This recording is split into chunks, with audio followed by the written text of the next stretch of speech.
माँ बस हो गया, ध्यान दो। हाँ, तो शुरू करते हैं बच्चों। आज का जो टॉपिक है, टॉपिक का नाम है रोटेशनल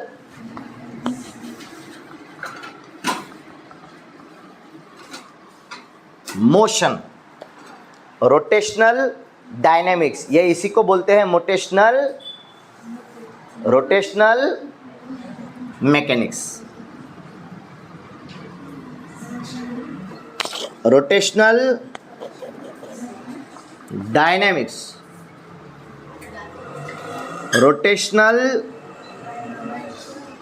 मोशन, अलग अलग जगह पे अलग अलग नाम दिए हुए हैं, सब में कॉमन एक चीज़ तो है, रोटेशनल। तो रोटेशन क्या है वो पहले समझने की कोशिश करते हैं। तो ध्यान दिया जाए बच्चों, देखो क्या होता है। और रोटेशन का मतलब, रोटेशनल मोशन का मतलब क्या है समझाते हैं।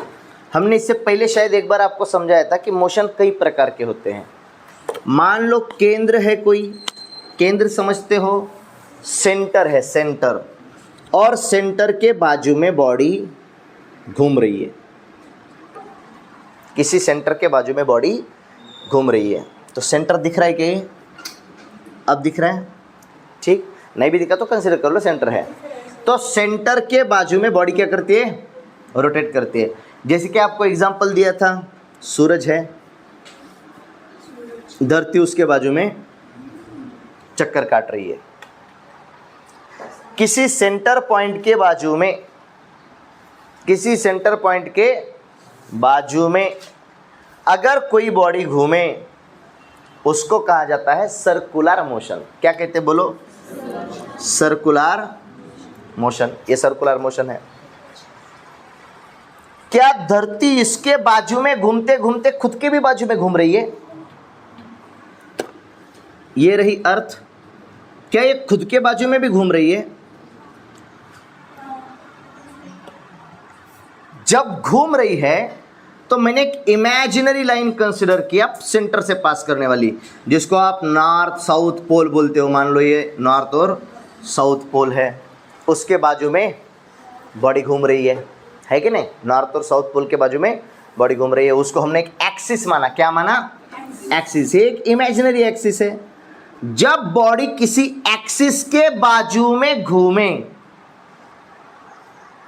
तो उसको बोला जाता है रोटेशनल मोशन। उसको क्या बोलते हैं? Rotational motion. एक होता है ग्रेविटेशन काइंड का मोशन, ग्रेविटी की वजह से जो भी मोशन हो रहे हैं उसको बोलते हैं ग्रेविटेशन। एक होता है ऑसिलेटरी मोशन, ऑसिलेशंस, वो होता है टू एंड फ्रो या अप एंड डाउन। ये मोशन के प्रकार हमने आपको समझाए थे। इस सब में आज हम कौन सा देखने वाले? Rotational motion. यानी बॉडियां जब अपने इर्द गिर्द या किसी एक्सिस के इर्द गिर्द घूमना शुरू कर देंगी तो उसी को कहा जाएगा रोटेशनल मोशन। जैसे कि फॉर एग्जांपल ये देखो, मैंने पेन में पेन अटका दिया और अगर मैं इसको घुमाऊंगा ऐसे, तो क्या ये पूरी की पूरी बॉडी इस पेन के बाजू में घूम रही है? घूम रही है। यानी ये बॉडी एक एक्सिस के साइड में घूम रही है। तो क्या कह सकता हूं मैं इसको? इसको मैं कह सकता हूं रोटेशनल मोशन। ये क्या हो रहा है? Rotational motion. बात समझ में आ रही है? ओके, 101%। अच्छा, पंखा घूम रहा है, पंखा घूम रहा है, मान लो ये पंखा है, पंखा घूम रहा है। पंखा जब घूम रहा है तो वो जो ऊपर डंडी लगी हुई है, उस डंडी को अगर मैं एक्सिस मान के चलूं, एक्सिस, तो क्या उस एक्सिस के बाजू में पूरा का पूरा पंखा घूम रहा है? एक्सिस के बाजू में। यानी पंखे का मोशन भी कौन सा मोशन है? Rotational motion. बात समझ में आ रही है? पंखे का मोशन भी कौन सा मोशन है? Rotational motion. ओके, ये सब है रोटेशनल मोशन। पुराने ज़माने में महिलाएं, वो ऐसा एक उपकरण आता था पीसने के लिए, पीसना बनाने के लिए, इसको क्या बोलते थे? जातं, चक्की, चक्की बोलेंगे है की नाही? चक्की एक हुआ करती थी, त्याला मराठीत जातं म्हणतात। मराठी में क्या बोलेंगे? जात, और हिंदी में बोलेंगे चक्की।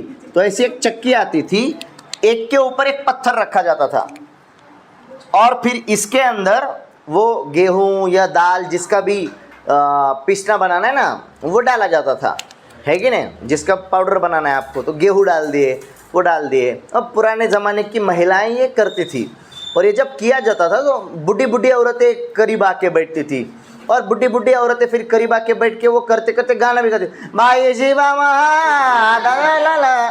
बहुत उनकी आवाज़ में गाना गाती थी बूढ़ियाँ। है ऐसा, होता था ऐसे। तो महापुरुषों के गाने गाती थी और अलग अलग किस्म के गाने, वो ऐसा करते करते उनके आवाज़ में गाने गाया करती थी। ये जब घूमेगा तब यहां से मैंने एक लाइन क्रॉस कर दी इमेजिनरी। क्या मैं इसको एक्सिस मानूं? अगर ये एक एक्सिस है तो क्या ये पूरा का पूरा इस एक्सिस के बाजू में घूम रहा है? यानी ये भी कौन सा मोशन है? Rotational motion. रोटेशनल मोशन समझ में आया क्या चीज़ है? चलो, इसमें छोटी मोटी नई नई कुछ संकल्पनाएं आएंगी, वो पढ़नी पड़ेगी। अब सबसे पहली बात ध्यान दो, रोटेशनल मोशन सर्कुलर मोशन भी होता है। जैसे कि ध्यान दो, मान लो एक रॉड है, राइट।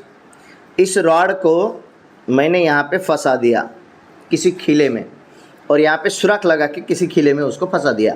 अब ये घूम सकता है, मान लो मैंने उसको घुमा डाला ऐसे, राइट। समझ लो, जैसे अभी पेन अटकाया था ना वैसे मैंने उसको घुमा डाला। तो जब ये घूमेगा इस कीले के बाजू में, ये ऐसा घूमेगा, है कि नहीं? ऐसा, शायद ऐसा घूमेगा। यहाँ का पार्टिकल ऐसा घूमेगा, यहाँ का पार्टिकल ऐसा घूमेगा, यहाँ का पार्टिकल ऐसा घूमेगा। यानी हर जगह के पार्टिकल्स क्या परफॉर्म कर रहे हैं? Circular motion.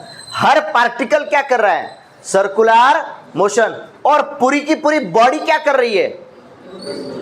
Rotational motion. बताओ इधर, वो पूरी की पूरी बॉडी क्या कर रही है? Rotational motion. और पार्टिकल क्या कर रहा है? ध्यान दो, जब इसको हम घुमाएंगे ऐसा, दिख रहा है क्या? है कि नहीं? पूरी की पूरी बॉडी, ये जो है ये वाला पेन, ये पूरा का पूरा घूम रहा है। तो ये क्या कर रहा है? Rotational motion. लेकिन इसके इंडिविजुअल पार्टिकल अगर पकड़ लें तो वो अपने अपने सर्कल में दौड़ रहे हैं। अगर इस नीले टिप को देखोगे तो वो अपना अपना एक सर्कल बनाएगा, उसके बाजू में कोई पॉइंट पकड़ोगे तो वो अपना अपना सर्कल बनाएगा, इस पॉइंट को देखोगे तो वो अपना अपना छोटा एक सर्कल बनाएगा। यानी रोटेशनल मोशन जब होगा सभी पार्टिकल क्या करेंगे? सभी पार्टिकल करेंगे सर्कुलर मोशन। क्या बात चमक रही है? ध्यान दो। तो फिर सर्कुलर मोशन होने वाला है, रोटेशनल मोशन होने वाला है, कौन कौन सी चीज़ें हमें पता होनी चाहिए? ध्यान दो। जब भी बॉडी, मान लो ये खीला, वही बॉडी अपनी ऐसे घूम रही है, ओके, घूमते घूमते मान लो यहाँ पे आ गई। अब जब भी बॉडी घूमेगी तो वो एक लीनियर डिस्प्लेसमेंट पैदा करेगी। क्या पैदा करेगी? कैसी डिस्प्लेसमेंट? लीनियर। और लीनियर डिस्प्लेसमेंट पैदा करते करते और कौन सी डिस्प्लेसमेंट पैदा होगी? Angular displacement. लीनियर को अपन यस से इंडिकेट करते हैं, एंगुलर को अपन थीटा से इंडिकेट करते हैं। लीनियर क्या पैदा हुई? डिस्प्लेसमेंट, उसको हमने कहा एस। एंगुलर क्या पैदा हुई? डिस्प्लेसमेंट, उसको हमने क्या कहा? थीटा। क्या कहा? थीटा। जब लीनियर डिस्प्लेसमेंट होगी तो rate of change of linear displacement with respect to time क्या होगा? वेलोसिटी। यानी लीनियर वेलोसिटी पैदा होगी। कौन सी वेलोसिटी पैदा होगी? लीनियर वेलोसिटी, उसको हम इंडिकेट करते हैं v से। जब एंगल में बदलाव हो रहा है तो rate of change of angular displacement with respect to time क्या पैदा होगा? एंगुलर वेलोसिटी, समझ तो रहे हो, linear velocity v, angular velocity omega. हम लीनियर वेलोसिटी को कैसे इंडिकेट करते हैं? Rate of change of displacement with respect to time. और इसको क्या बोलते हैं? इसको बोलते हैं v इंस्टेंटेनियस। यही अगर हमें एवरेज में निकालना है तो इसी को क्या लिखेंगे? v average is equal to delta s by delta t, यानी s final minus s initial by time final minus time initial. क्या बातें याद हैं धुंधली धुंधली सी? ये सब चीज़ें रिपीट आने वाली हैं इस टॉपिक में, इसलिए समझा रहा हूँ फिर से। सुबह दरवाजे के पास क्या कर रहे हो? दरवाजे को छोटा सा खिंड है, हाँ है कि नहीं? उसमें से देख रहे हो झांक के ऐसा। बचपन की आदतें गई नहीं अपने, है ना? बचपन में लोग क्या करते हैं, दूसरे के घर की खिड़की थोड़ी खुली दिखी के अंदर देखते हैं क्या चल रहा है। आदत गई नहीं अपनी। अब उधर तो दूसरा क्लास भी नहीं है, कुछ है भी नहीं, फिर भी देख रहा है। क्या देख रहा था फिर उधर? ध्यान दे इधर, कुछ भी करते रहते हैं। क्या हुआ?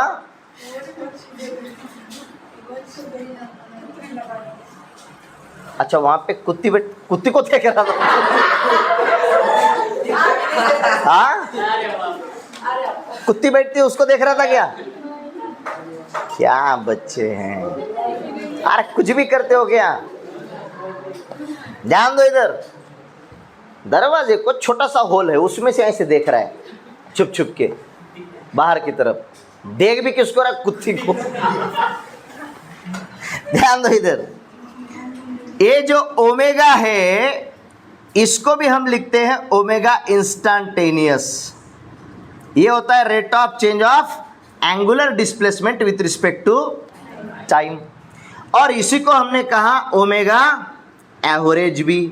ओमेगा एवरेज को बोलेंगे डेल्टा थीटा बटा डेल्टा टी, यानी theta final minus theta initial upon time final minus time initial. क्या बातें याद हैं आपको? पुरानी वाली बातें, धुंधली धुंधली बातें। सुबोध, क्या तुम्हें याद है? वेरी गुड, आगे बताना। अब क्या याद है तो आगे बताना। अभी आगे बता। जब वेलोसिटी आएगी बच्चों, ध्यान दो, पहले तो लीनियर डिस्प्लेसमेंट आया, तो rate of change of linear displacement की वजह से, rate of change of linear displacement की वजह से कौन पैदा हुआ? Linear velocity. अब लीनियर वेलोसिटी आई तो rate of change of linear velocity, जब भी सर्कुलर मोशन होगा वेलोसिटी का क्या बदलेगा? डायरेक्शन। क्या बदलेगा? डायरेक्शन। वेलोसिटी का ये तय है कि डायरेक्शन बदलेगा। हो सकता है मैग्नीट्यूड ना बदले या ना बदले, लेकिन क्या बदलेगा? डायरेक्शन। ये तो पक्का है कि डायरेक्शन बदलेगा। यहाँ पे डायरेक्शन ऐसा होगा, यहाँ पे डायरेक्शन ऐसा होगा, यहाँ पे डायरेक्शन ऐसा होगा, यहाँ पे डायरेक्शन ऐसा होगा, यहाँ पे डायरेक्शन ऐसा, हर जगह पे डायरेक्शन क्या होगा? बदलेगा, चेंज होगा। और कैसा होता है डायरेक्शन? अलोंग द टेंजेंट, है कि नहीं? टेंजेंशियल पाथ, है कि नहीं? अलोंग द टेंजेंट होता है, सर्कुलर पाथ को अलोंग द टेंजेंट होता है। अच्छा, तो वेलोसिटी बदल रही है। वेलोसिटी के बदलने की वजह से सुबोध कौन पैदा होगा? एंगुलर। हाँ, क्या एंगुलर क्या पैदा होगा? एंगुलर वेलोसिटी पैदा होगी, एंगुलर एक्सेलरेशन पैदा होगा। Rate of change of linear velocity हुई तो क्या पैदा हुआ? कौन सा acceleration? Angular acceleration. Rate of change of linear velocity हुई तो कौन सा एक्सेलरेशन पैदा हुआ? Linear acceleration. Very good. अब देखना बंद कर, ऐसा देखता रहेगा ना तो कुछ भी जवाब देगा, ठीक? हाँ, लीनियर वेलोसिटी चेंज हुई बच्चों तो एक्सेलरेशन पैदा हुआ। एक्सेलरेशन होता है लीनियर एक्सेलरेशन, उसी को हम ए से इंडिकेट करते हैं, या तो उसी को हम बोलते हैं एटी, टेंजेंशियल एक्सेलरेशन। और भी एक एक्सेलरेशन पैदा होता है, उसको बोलते हैं एसी। कौन सा? Centripetal acceleration. सेंट्रीपिटल एक्सेलरेशन किसकी वजह से आता है? किसकी वजह से? किसकी वजह से? वेलोसिटी का क्या बदल रहा है तो सेंट्रीपिटल आ रहा है? डायरेक्शन। तो ये पक्का है, जब भी सर्कुलर मोशन होगा सेंट्रीपिटल एक्सेलरेशन का आना पक्का है, निर्धारित है। अगर उसकी स्पीड कांस्टेंट रही तो ये आएगा, लीनियर आएगा, कांस्टेंट रही तो जीरो हो जाएगा। अगर ये वेरिएबल रहा, लीनियर वेलोसिटी अगर चेंज हो रही है स्पीड में, तो AT भी आएगा और A भी आएगा, यानी दोनों का मतलब एक ही है। उसी को अपन कभी ये बोलते हैं, कभी AT बोलते हैं, उसी को लीनियर AL भी बोल सकते हैं। ओके ठीक, यहां तक बातें क्लियर है? अच्छा, फिर AC का फार्मूला भी तो आपने बनाया था, बोलो क्या? AC का फार्मूला क्या था? ये था V²/R या R⍵², याद है बच्चों ऐसा? अच्छा, AT का फार्मूला भी बताया था आपको, क्या था? क्या था? क्या था? क्या था? AT का भी? अरे AT किसकी वजह से आ रहा है? Due to change in magnitude of the velocity. Velocity के मैग्नीट्यूड में बदलाव हो रहा है, इसकी वजह से कौन आया? AT। तो AT का फार्मूला क्या था? भूल गए? भूल गए? तेज है, वेरी गुड। अबे ये अलग है, ये सी, ये अलग है, तो दोनों के फार्मूले तेज कसे असते? खुद की बीबी भी बीबी, पड़ोसी की बीबी भी बीबी, दोनों एक ही हैं, बीबी बोलेगा सबको। अबे ये एक्सेलरेशन सेंट्रीपिटल है, ये टेंजेंशियल है, तो दोनों अलग है ना? हाँ, मॉड ऑफ dV/dt। मॉड सबको नहीं है, मॉड वेलोसिटी को है। रेट ऑफ चेंज ऑफ क्या? Magnitude of velocity with respect to time की वजह से आ रहा है। समझ में आया? तो AC अलग है, AT अलग है। और भी एक फार्मूला था, और भी एक फार्मूला था, उसको हमने कहा था A = R⍵। ये भी ये कौन था? ये भी AT था। Okay, linear acceleration is equal to radius into angular acceleration. सब भूल गए? सर्कुलर मोशन होके हो ही कितने दिन रहे? एक ही चैप्टर बीच में गया है। सर्कुलर मोशन के बाद एक ही चैप्टर गया है बीच में, कौन सा? Centre of mass. खत्म, सब पीछे का भूल गए, आगे ही चल रहे हो, बस पढ़ाई करते रहो। पीछे वाला भी, पीछे का मतलब क्या बच्चे हैं। अच्छा, अब एंगुलर वेलोसिटी आई, मुझको बोलो, एंगुलर वेलोसिटी आई, जैसे इधर लीनियर डिस्प्लेसमेंट आया, rate of change of linear displacement की वजह से linear velocity I. Rate of change of linear velocity की वजह से लीनियर एक्सेलरेशन आई। ये सब क्या है? ये सब लीनियर है। ये सब क्या है? ये सब लीनियर है, ये सब लीनियर है, ये सब लीनियर है। ओके, केवल मात्र ये कौन सा है? Centripetal acceleration. ओके, इसको लीनियर नहीं बोल सकते। ये कौन सा है? सेंट्रीपिटल। ये है सेंट्रीपिटल एक्सेलरेशन। ओके, इसको छोड़ दो, ये लीनियर नहीं है। ओके, ये लीनियर है, AT और A।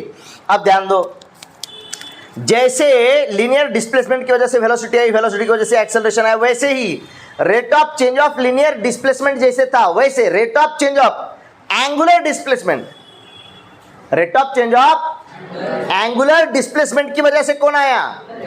Angular velocity. Rate of change of angular displacement की वजह से कौन आया? Angular velocity. Rate of change of angular velocity की वजह से कौन आया? Angular acceleration. उसको बोलते हैं अल्फा। क्या बोलते हैं? अल्फा। अब एंगुलर एक्सेलरेशन अल्फा का फार्मूला बोलो। ये है रेट ऑफ चेंज ऑफ क्या? Angular velocity. तो इसको मैं कह सकता हूं alpha instantaneous is equal to d⍵/dt, या मैं कह सकता हूं alpha average is equal to ΔΩ/ΔT। T, यानी omega final minus omega initial by time final minus time initial. क्या बोलो, सर्कुलर मोशन पूरा रिपीट हो गया बच्चों, लगभग समझ में आ रहा है? सर्कुलर मोशन रिपीट क्यों हुआ बोलो? क्योंकि रोटेशनल मोशन में बॉडी जब भी रोटेशनल मोशन परफॉर्म करेगी तो पार्टिकल्स क्या परफॉर्म करेंगे?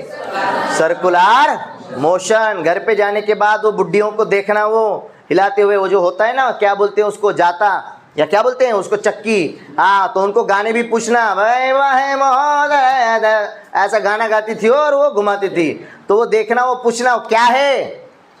Rotational motion. पुराने जमाने के लोगों तक को इसका ज्ञान है रोटेशनल मोशन का, लेकिन उनको केवल ये पता नहीं कि ये रोटेशनल मोशन ही है। समझ रहे हो? पुराने देहात के जो लोग हैं उनको पूरा फिजिक्स पता है। जैसे कि वो गोफन होता है, गोफन खेती में पंछी उड़ाने के लिए, है कि नहीं? खेती में पंछी उड़ाने के लिए वो गोफन एक होता है, तो उसको एक ऐसी रस्सी होती है और रस्सी को यहाँ पे धागा कुछ बांधा जाता है जिसके अंदर पत्थर रखते हैं। तो किसान क्या करता है, उसको घुमाता है, झटका दे दिया कि वो डायरेक्टली क्या हो जाता है, पत्थर टेंजेंशियल डायरेक्शन में चला जाता है। समझ रहे हो? यानी किसान को पता है कि जब भी सर्कुलर मोशन होगा, velocity of the particle will always be in tangential direction. उसको पता है, केवल किताबों में पता नहीं है उसको प्रैक्टिकल ज्ञान है। समझ रहे हो? उसको प्रैक्टिकल ज्ञान है, प्रैक्टिकल में उसको सब पता है, लेकिन केवल मात्र उसको एक थ्योरेटिकली पता नहीं है। यही तो शोकांतिका है। देश का जो पोशिंदा जिसको बोला जाता है किसान, उसको प्रैक्टिकल में सब आता है, खाली लिखना नहीं आता उसको। और इसी वजह से तो देश पीछे हमारा, है नहीं? पॉलिटिशियंस क्या कर रहे हैं, जो जिन्हें पढ़ाना चाहिए, जिनको आता है उनको पढ़ा नहीं रहे, और जिनको नहीं पढ़ाना चाहिए उनको पढ़ा रहे हैं प्राइवेट स्कूलों में, है कि नहीं? डॉक्टर अंबेडकर जी ने 1949 को, यानी संविधान जब लागू हुआ 1950 को, तब लिखा था कि 14 साल के नीचे वाला हर एक बच्चा, 14 साल के नीचे वाला हर एक बच्चा स्कूल में होना चाहिए और उसको कंपलसरी एंड फ्री एजुकेशन मिलना चाहिए। देश जब आज़ाद हुआ, उसके बाद जब संविधान लिखा गया, तो संविधान में डॉक्टर अंबेडकर जी ने तब लिख के रखा, कंपलसरी एंड फ्री, सक्तीचे आणि मोफत, यानी फ्री में दो, मुफ्त में दो, आणि सक्तीचे। कब तक? 14 साल तक। अब उस वक्त के 14 साल तक, 14 साल में आप क्या, उस समय में 14 साल में आप कौन सी कक्षा में जाओगे? कौन सी कक्षा? 8वीं, 8th स्टैंडर्ड। पक्का आपको पता होगा वो कालखंड है जब 7वीं में इंसान तहसीलदार बनता था।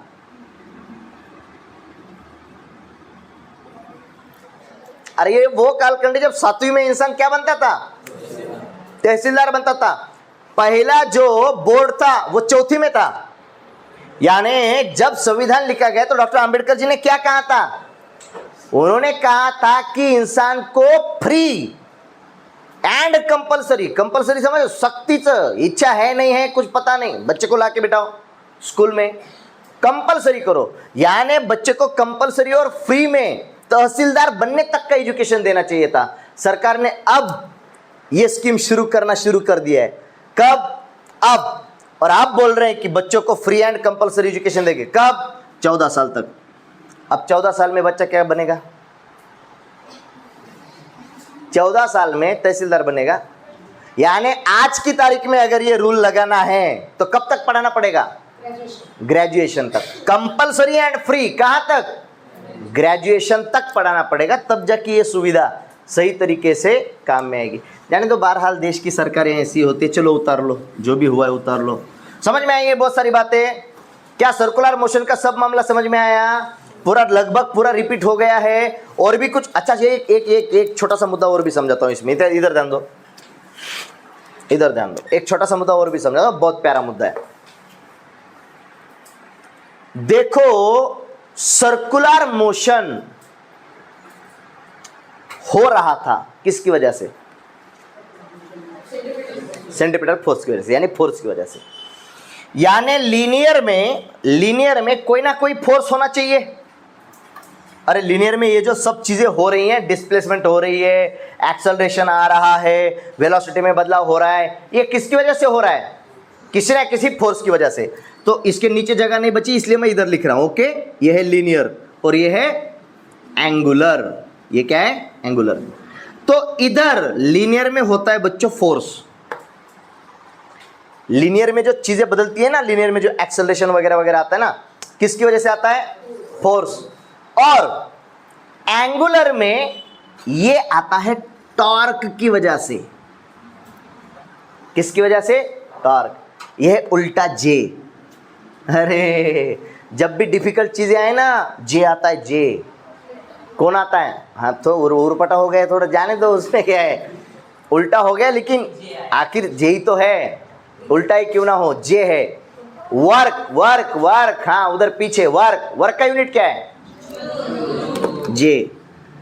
वर्क का यूनिट क्या? जे। अरे एनर्जी किसमें? एनर्जी किसमें? जे में। काइनेटिक एनर्जी किसमें? पोटेंशियल एनर्जी किसमें? मैकेनिकल एनर्जी किसमें? टोटल एनर्जी किसमें? अरे पूरी एनर्जियां जितनी भी होंगी पूरी जे में। वर्क किसमें? दुनिया की सबसे बड़ी बड़ी इंपॉर्टेंट चीजें जे में है। समझ में आया? हाँ, तो एंगुलर वाली जितनी भी चीजें बदल रही है ना, एंगुलर एक्सेलरेशन सब, वो किसकी वजह से बदल रहा है? उल्टा जे। इसको बोलते हैं टॉर्क। क्या बोलते हैं? टॉर्च नहीं, टॉर्क। TORQUE। टॉर्च नहीं, टॉर्क। ओके, कल का हो गया क्या? वो घिस लिए दांत? क्या बच्चे हैं, उतारो जल्दी। हाँ, तो अभी ध्यान दो बच्चों, एक मुद्दा और। देखो बहुत सारी चीजें अपन पढ़ लिए। क्या क्या बात करें अपन बात करें कि जब भी रोटेशनल मोशन हो रहा है, मान लो कोई रॉड है, यहाँ पे फिक्स है कि नहीं? ओके, यहाँ पे फिक्स है, यहाँ पे क्या है? फिक्स्ड है। इसको बोलते हैं पाइवोटेड। सही है? ओके, तो यहाँ पे पाइवोटेड है। और हाँ, एक मिनट थोड़ा सा पॉज कर दो। हम काले हैं तो क्या हुआ, दिल वाले हैं। मैं काला नहीं हूँ, लेकिन हाँ ठीक है, हम हैं काले, इतने भी नहीं है कि बहुत ही काले हों, है कि नहीं? क्या अफ्रीकन दिखता हूँ मैं? अफ्रीका वालों को देखा है आपने? सही में बोले, अफ्रीकन दिखता हूँ? झिंगालाहू झिंगालाहू। तो चल रही नहीं देना, उसमें क्या दिक्कत है? अब मुझको ऐसा अफ्रीकन लोगों का डांस वांस करना पड़ेगा। अफ्रीकन बोले तो वही ना, वो जो लोग पत्ते वत्ते लगा के घूमते हैं, क्या नहीं? वो अलग है क्या? जाने दो बारह। हाँ इधर ध्यान दो। मान लो कोई फिक्स्ड पॉइंट है, पाइवोटेड पॉइंट है, उसके बाजू में बॉडी घूम रही। ओके, तो छोटी मोटी हल्की हल्की चीजें आपको कुछ समझा चलते हैं। अभी ध्यान दो, मानो कहीं पे चमक जाए ना दिखे तो हमें इत्तला करना, हम थोड़ा बाजू में देखेंगे। ओके, मान लो बॉडी यहां से पॉइंट ए से पॉइंट बी तक गई। ओके, पॉइंट ए से पॉइंट बी तक गई और उसने कुछ एंगल तय किया। अच्छा, तो थोड़ा सा बड़ा एंगल लेते हैं। ओके, ए से बी गई, ताकि ये समझाने में थोड़ी सी आसानी हो जाए। बॉडी ए से बी गई और 45 डिग्री एंगल बॉडी ने तैयार किया। कितना एंगल तैयार किया? 45 डिग्री तय किया। तो ये अपना रॉड है, रॉड घूम रहा है ना, समझ तो रहे हो? अभी जो प्रैक्टिकल बताया था, रॉड है, रॉड घूम रहा है, तो रॉड घूमते घूमते कितना एंगल तैयार किया? 45 डिग्री, राइट? हमें बताइए, अगर हम कहें यहाँ पे एक पॉइंट है सी और यहाँ पे एक पॉइंट है डी। ओके, एंगल है 45 डिग्री। तो ए बी के लिए और CD के लिए ओमेगा की कीमत क्या होगी? सेम होगी कि अलग होगी?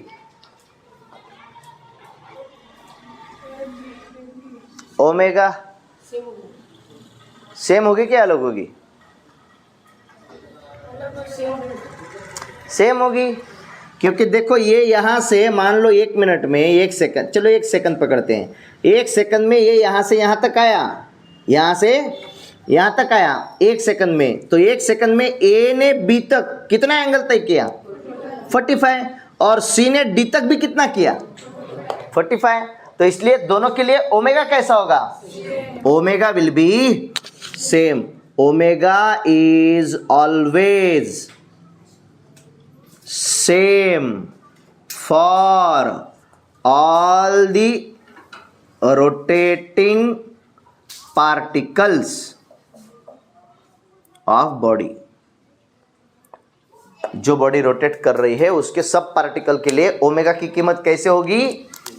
सेम होगी। क्या यहां तक समझ रहे हो? पक्का? अच्छा, हमने कहा ओमेगा तो सेम है, ओमेगा हमको पता चल गया सेम है। क्या बोलो, अच्छा ओमेगा की कीमत क्या होगी बोलो? Omega for A B is equal to क्या होगा? ओमेगा होता है rate of change of displacement angular वाली विथ रिस्पेक्ट टू टाइम, यानी इसको हम कह सकते हैं 45 डिग्री इन 1 सेकेंड। इसी को अगर हमें रेडियन में बोलना पड़ा तो पाई बाय 4, इसको क्या बोलेंगे? पाई बाय 4 इन 1 सेकेंड, है कि नहीं? ये तो आपको बताया था, याद है क्या? 360 का मतलब होता है 2 पाई, 180 का मतलब होता है पाई, फिर 90 का मतलब होता है पाई बाय 2, फिर 60, 90 से आधा कर दो डायरेक्ट, 45 डिग्री का मतलब होता है पाई बाय 4, इसका आधा कर दो, इसका आधा 180 का तो 60 हो जाएगा, तो इसका मतलब पाई बाय 3, सही है? इसका आधा कर दो तो ये हो जाएगा 30 डिग्री, तो इसका आधा कितना? Pi by 6। समझ रहे हो? ओके, डिग्री एंड रेडियन के अंदर का फर्क समझ रहे हो? डिग्री और रेडियन। ओके चलो ठीक, आगे। ओमेगा फॉर C2D में भी कितना है? वो भी है 45 डिग्री। कितने समय में? 1 सेकंड में। तो क्या मैं कह सकता हूं ये है पाई बाय 4 इन 1 सेकंड? क्या बात चमकी? ओके, क्या एंगुलर वेलोसिटी की बात चमक रही है? कि एंगुलर वेलोसिटी रोटेटिंग बॉडी के ऊपर के किसी भी पार्टिकल के लिए ऑलवेज क्या होगी? सेम होगी, कांस्टेंट होगी। क्या होगी? कांस्टेंट। ओमेगा क्या होता है? कांस्टेंट होता है। बॉडी के हर एक पार्टिकल के लिए ओमेगा क्या होता है? कांस्टेंट। जैसे कि वो पेन घुमा रहे थे, किधर है वो पेन? बताओ जरा पेन। हाँ घूमेगा ना? हाँ ध्यान दो इधर, जब इसको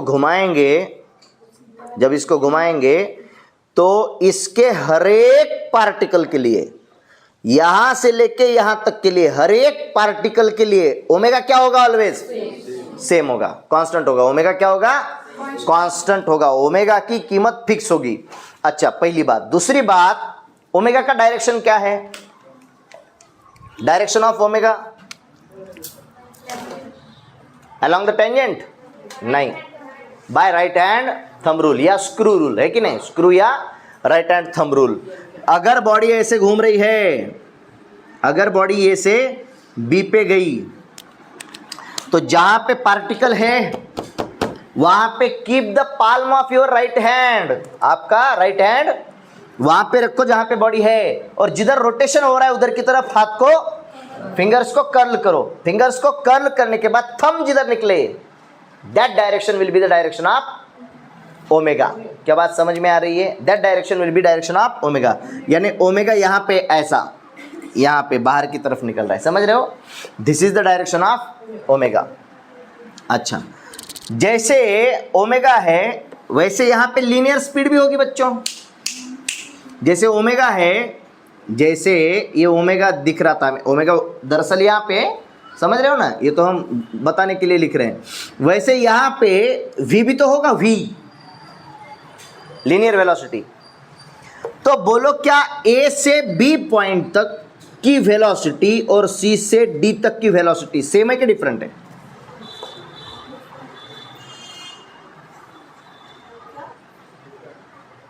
velocity, linear velocity, angular velocity की तो बात समझ गए तुम। एंगुलर वेलोसिटी की बात तो तुम समझ गए कि एंगुलर वेलोसिटी क्या है? सेम है, कांस्टेंट है। हमने पूछा लीनियर वेलोसिटी का क्या लीनियर वेलोसिटी जिसको हम v कहते हैं, v फॉर AB, A से B तक का v, और v for C to D, ये सेम होगा क्या अलग होगा? डिफरेंट होगा। क्यों होगा डिफरेंट? अपने पास फार्मूला है। क्या फार्मूला है बोलो? v is equal to r omega. असल में ये v परपेंडिकुलर होता है, और सही तरीके से लिखा जाए तो v bar is equal to omega bar cross r bar. ये अपना फार्मूला है, राइट। 100% जो सही होता है वो v bar is equal to omega bar cross r bar, ये सही फार्मूला है। ओके, क्योंकि ये भी वेक्टर है, ये भी वेक्टर है, और इनके डायरेक्शंस अपन क्रॉस प्रोडक्ट से लेते हैं। किससे लेते हैं? Cross product. अगर आपको याद है a bar cross b bar is equal to अगर c बार, या अपन कहते थे r बार है, तो r बार का डायरेक्शन अपन कैसे निकालते थे? याद है ना? है कि ना? By right hand thumb rule. देखो ओमेगा पे हाथ रखो। अब इस केस के लिए ओमेगा किधर है? ऐसा आउटवर्ड्स। ओके, ओमेगा है इधर, ये है आपका रेडियस, ये आपका रेडियस, और वेलोसिटी किधर है बोलो? वेलोसिटी है इधर। वेलोसिटी कैसे? In the tangential direction. तो आपने ओमेगा पे हाथ रखा, ओमेगा किधर निकल रहा है? बाहर की तरफ। समझ रहे हो ना? ओमेगा किधर निकल रहा है? बाहर की तरफ। ये ओमेगा पे आपने हाथ रखा, ओमेगा क्रॉस किधर? रेडियस की तरफ। रेडियस किधर है? इधर सामने, रेडियस की तरफ। अगर आपने ओमेगा पे हाथ रखा और रेडियस की तरफ अगर फिंगर्स को कर्ल किया, तो आपको कौन मिली? वेलोसिटी। वेलोसिटी का डायरेक्शन। अच्छा, अगर यहाँ पे करूँ तो यहाँ पे वेलोसिटी कैसी होगी? ऐसी। तो ओमेगा कहाँ है? ओमेगा ऐसा बाहर की तरफ। ओमेगा कैसा है? बाहर की तरफ। फिंगर्स को कर्ल किधर करना है? रेडियस की तरफ, यानी ऐसा करना पड़ेगा। ओमेगा बाहर और फिंगर्स को कर्ल ऐसे करना पड़ेगा। ये देखो इस मोशन पे ये ऐसा है और ऐसा कर्ल करना पड़ेगा, तो वेलोसिटी किधर निकलेगी? इस डायरेक्शन में। समझ में आ रही है बात? ओके, ये ऑलवेज वैलिड है, ये भी ऑलवेज वैलिड है। ध्यान दो, सवाल है क्या यहाँ की लीनियर वेलोसिटी और यहाँ की लीनियर वेलोसिटी सेम है? नहीं, नहीं है। क्यों नहीं है? तो वेलोसिटी होती है r ओमेगा, है कि नहीं? अब सर्कल है तो सर्कल के लिए r ओमेगा डायरेक्ट लगा सकते हैं, r ओमेगा। तो यहाँ पे v a b कितना आ रहा है? देखो रेडियस यहाँ का जितना होगा, उस रेडियस को मान के चलते हैं 2 सेंटीमीटर। ओके, और यहाँ से यहाँ तक की जो आधी है ना, ये इतनी सी तक, उसको मानते हैं 1 सेंटीमीटर समझने के लिए। पूरी रेडियस कितनी है? 2 सेंटीमीटर। तो ए बी के लिए, जो ए बी का मोशन जो चल रहा है, उसके लिए वाली रेडियस कितनी है? 2 सेंटीमीटर। तो v इज इक्वल टू होता है r ओमेगा। रेडियस की कीमत r इंटू ओमेगा, रेडियस की कीमत 2 सेंटीमीटर इंटू ओमेगा। ओमेगा की कीमत 45, यानी कि पाई बाय कितना? पाई बाय 4। क्या बात चमक रही है? अच्छा चलो, ये सेंटीमीटर को मैं मीटर में कन्वर्ट कर देता हूँ समझने के लिए। ओके, ताकि फिर कोई मामला आपका कंफ्यूजिंग वाला और भी ना आए, जिसमें आपको यूनिट बदलना पड़े। तो हमने उसको 2 मीटर कर दिया। मान लो ये 2 मीटर था यहाँ तक, और आपने एंगल कितना तय किया? 45 डिग्री, यानी कि पाई बाय 4। ओमेगा की कीमत पाई बाय 4। तो v is equal to r omega से देखो ये कट के कितना आया? Pi by 2। पाई की कीमत 3.14 डिवाइडेड बाय 2, जो भी आएगा सॉल्व करके ये आएगा v a b। क्या बात चमकी? 202%। अब वही v किसके लिए? CD के लिए। v CD के लिए r की कीमत कितनी? 1 मीटर। r की कीमत कितनी? 1 मीटर इनटू एंगल कितना? CD ने एंगल कितना तय किया? उसने भी 45 का मतलब pi by 4। This is equal to pi बटा 4। इसी का मतलब 3.14 डिवाइडेड बाय 4। अगर 2 से डिवाइड करोगे तो जो संख्या आएगी छोटी आएगी या मोटी आएगी?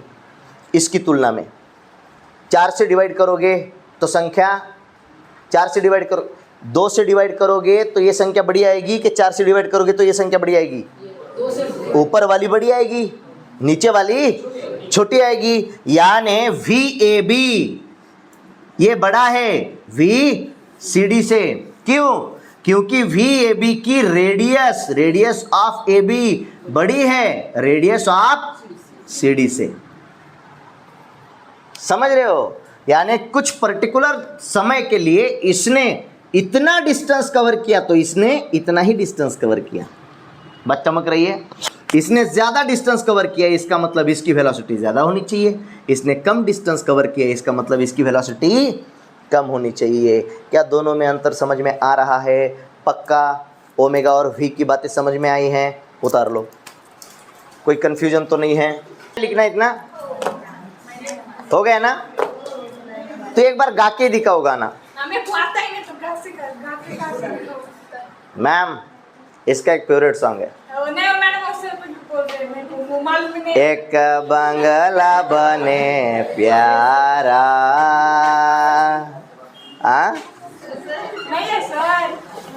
गाना ही है उसका फेवरेट हो।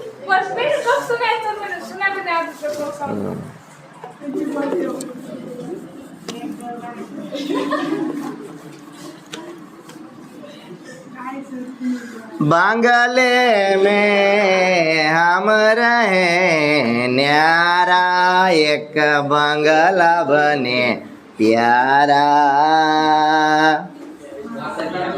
यही है तेरा? हाँ सही बोल। जब भी अकेली होती है तो यही गाना गाती है। हाँ अब तो चल रहे दो ना, तो क्या दिक्कत है उसमें? क्या प्रॉब्लम है कि नहीं? हाँ तू तो रानू मंडल का फैन है, तुझको तो पसंद आएगा ही। हाँ तेरा बस चले तो तू रानू मंडल से शादी कर ले। अरे वो रानू मंडल जब फेमस हो गई तो इसने टैटू बना लिया रानू मंडल का। अब टैटू बनाया भी कहाँ पे था जाने तो छोड़ दो। ऐसी जगह बना लिया कि बस पूछो भी मत।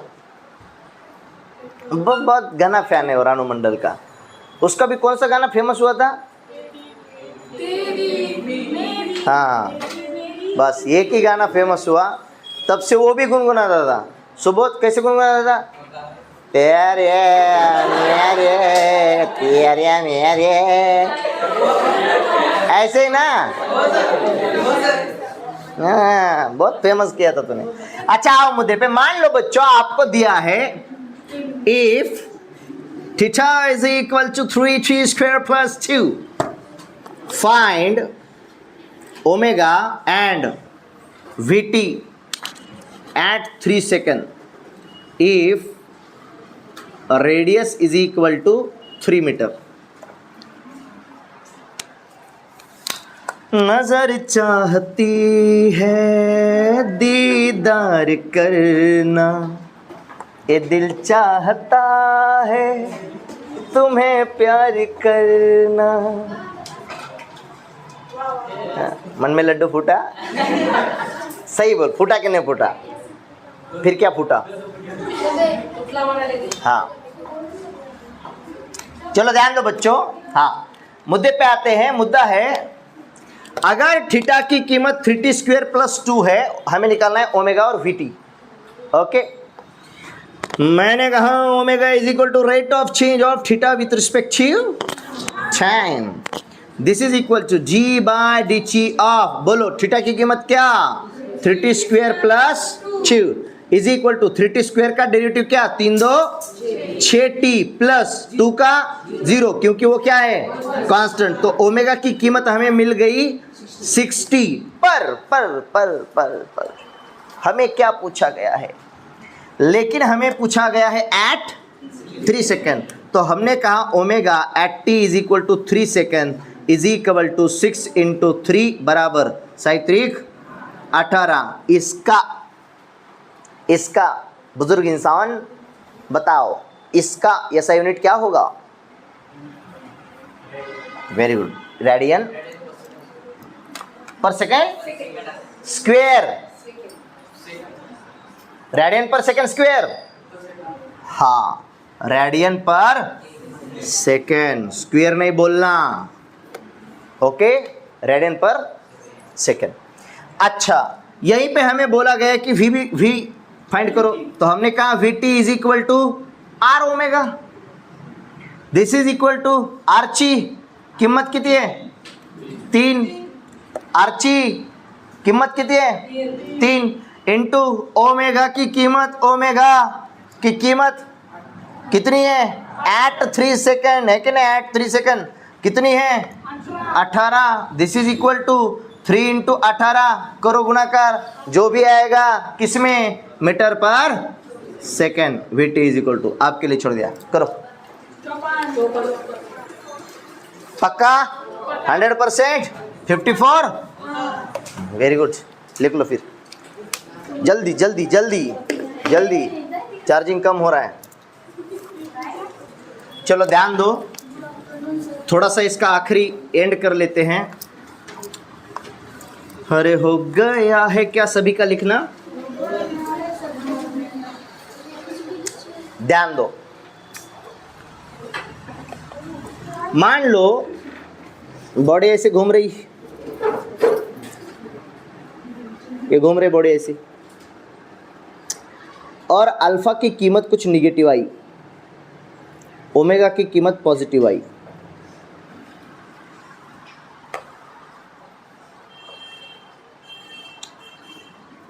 अल्फा की कीमत निगेटिव आई, ओमेगा की कीमत पॉजिटिव आई, तो ओमेगा घट रहा है कि ओमेगा बढ़ रहा है,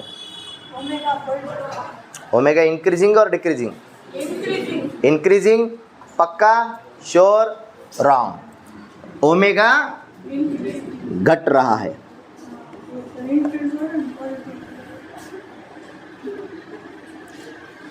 अल्फा जो है, जो कि एक्सेलरेशन है कि नहीं, एक्सेलरेशन और ओमेगा दोनों की दिशाएं क्या है, डिफरेंट, दिशाएं क्या है, डिफरेंट, ओमेगा जा रहा मान लो ऊपर की तरफ, ओमेगा जा रहा ऊपर की तरफ और अल्फा जा रहा नीचे की तरफ, एक्सेलरेशन और वेलोसिटी के डायरेक्शन क्या हो गए, अपोजिट, जब अपोजिट हो जाएंगे तो स्वाभाविक सी बात है कि ओमेगा क्या होगा, डिक्रीज।